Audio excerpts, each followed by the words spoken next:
नमस्कार दोस्तों, मैं Saurabh Tiwari UCI digital UP exam पर आप सभी का हार्दिक स्वागत करता हूं। हम लोग डाइस के क्वेश्चन लगा रहे थे और उसी श्रृंखला में हम लोग कुछ नए क्वेश्चंस को आज और देखते हैं, बिना किसी बातचीत के, बिना किसी समय को बर्बाद किए हुए। क्वेश्चन आपके सामने है, पहले पासे के फलकों को समझिए, फिर प्रश्न का उत्तर दीजिए। लाल के सामने फलक पर कौन सा रंग है? हमने आपको पिछली क्लास में बताया हुआ था। कोई भी दो पासे आप ले लीजिए। हमने पहला और दूसरा पासा हमने उठाया तो हमने देखा कि यहाँ पे अगर ब्लू है तो यहाँ पर भी ब्लू है, यहाँ पर पिंक है तो यहाँ पर भी पिंक है, यानी कि दो पासों के दो फलक कॉमन हो गए। तो बाकी के जो फलक जो कॉमन नहीं है और हमें ऊपर दिख रहे हैं वो एक दूसरे के अपोजिट हो जाएंगे, यानी कि रेड का अपोजिट क्या हो जाएगा? ब्लैक हो जाएगा, और इसका आंसर हमारा 4th हो जाएगा। ठीक है ना? तो उम्मीद है कि आप लोगों को ये क्वेश्चन समझ में आ गया होगा।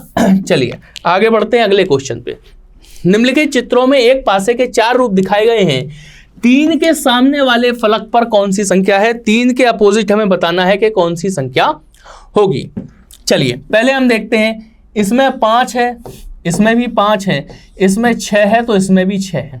दो फलक कॉमन हो गए तो 3 का अपोजिट सीधा सीधा 4 हो जाएगा, और ये हमारा यहाँ पे आंसर हो गया। तो आप देख रहे हैं ये ज्यादातर क्वेश्चन ऐसे हैं जो किसी ना किसी परीक्षा में आए हुए हैं, और उस हिसाब से आप एक चीज देख पा रहे होंगे कि दो फलक कॉमन हैं। ये वाले क्वेश्चन सबसे ज्यादा आपसे परीक्षा में पूछे जा रहे हैं। ठीक है ना? और भी कई नियमों पर हम आपको बताएंगे क्वेश्चन जैसे जैसे आगे मिलते चलेंगे, लेकिन चीजों को समझते चलिएगा। पासे की तो निम्न आकृतियों से ज्ञात कीजिए कि 5 के सामने कौन सी संख्या है। 5 के अपोजिट हमें बताना है। यहाँ पे 2, यहाँ पे भी 2, यहाँ पे 3, यहाँ पे भी 3, तो 5 और 6 कॉमन नहीं हो रहे हैं। इसका मतलब 5 का अपोजिट क्या हो जाएगा? 6 हो जाएगा। इसमें कोई भी ज्यादा बात करने की आवश्यकता हमको नहीं नजर आ रही है।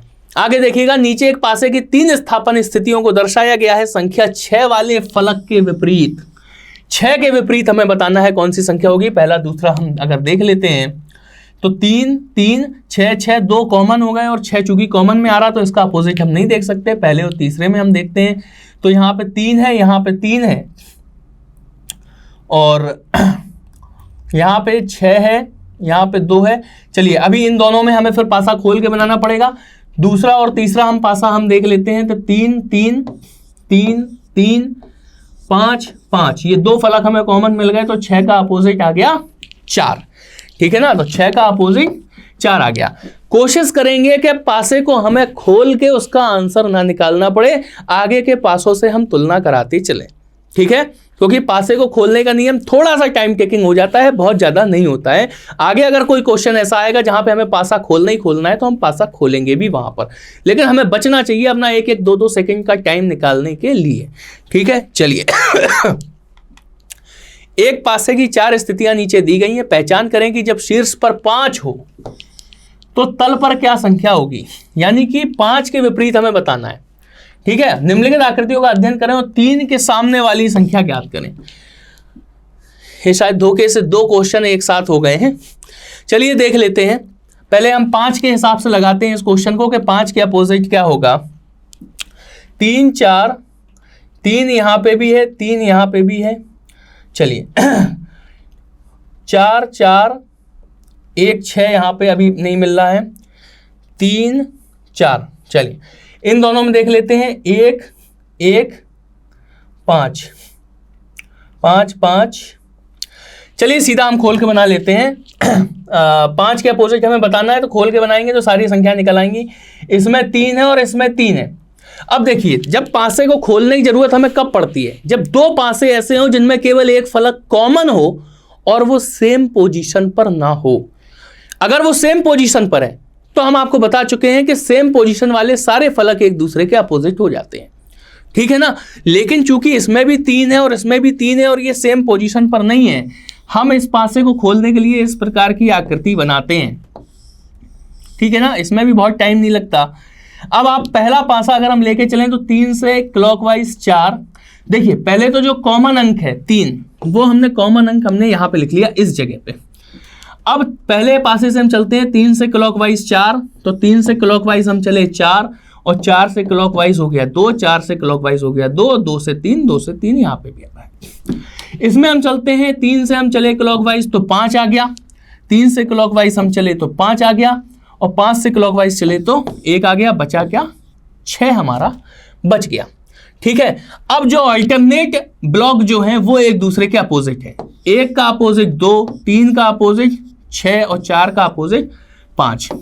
1 का 2, 3 का 6, 4 का 5, ये सारे अपोजिट फलक हमारे निकल आए। उसने कहा 5 का अपोजिट क्या होगा, तो 5 का अपोजिट निकल रहा है 4, तो ये 4 हमारा आंसर हो जाएगा। 5 का अपोजिट अगर हमें निकालना होगा।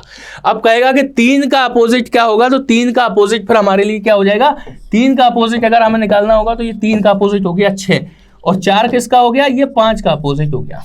ठीक है, तो हमने पासा खोल लिया तो हमें दोनों ही सामने दिख गए। ठीक है चलिए एक चीज और देख लीजिएगा, 5 के अपोजिट अगर हमें निकालना है तो हम ये देखें कि 5 के अपोजिट ना 3 हो सकता है ना 1 हो सकता है। ठीक है ना, 5 के अपोजिट ना 2 हो सकता है, तो 2 भी नहीं हो सकता, 3 भी नहीं हो सकता, 6 और 4 बस 2 ही निकलना है। मतलब अगर इस तरीके से एक चीज और होती है कि अगर जिस संख्या का अपोजिट पूछा गया है उसके साथ में अगर कोई संख्या दिख रही तो वो उसकी अपोजिट नहीं हो सकती। आगे ऐसे भी क्वेश्चन आएंगे तो उन्हें भी सॉल्व करते हैं। निम्नलिखित आकृतियों का अध्ययन करें और 2 के सामने वाली संख्या ज्ञात करें। 2 के सामने वाली हमें संख्या ज्ञात करना है, यानी कि 2 के अपोजिट क्या होगा।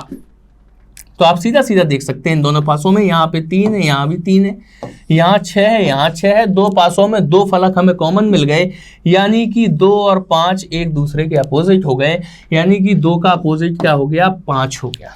क्लियर है, चलिए आगे बढ़ चलते हैं।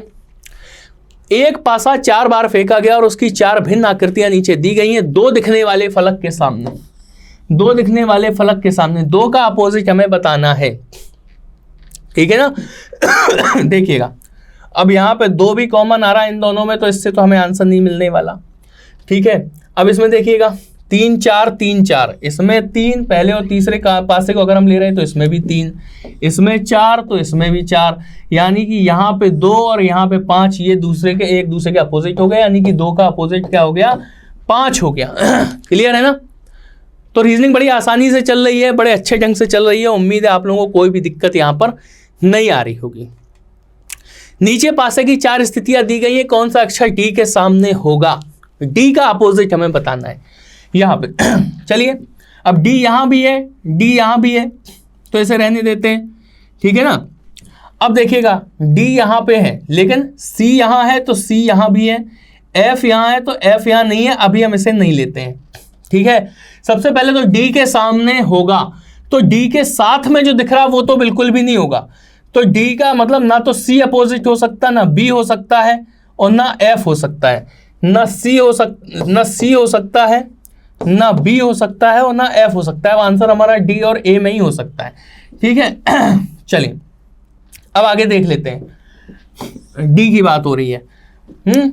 अब देखो यहाँ पे सी, यहाँ पे सी, यहाँ पे बी, यहाँ पे बी, बी और बी, सी और सी दोनों मिल गए, तो डी अकेला रह गया ए के साथ में, यानी कि ए हमारा इसका आंसर हो जाएगा। ठीक, कोई दिक्कत नहीं होना चाहिए।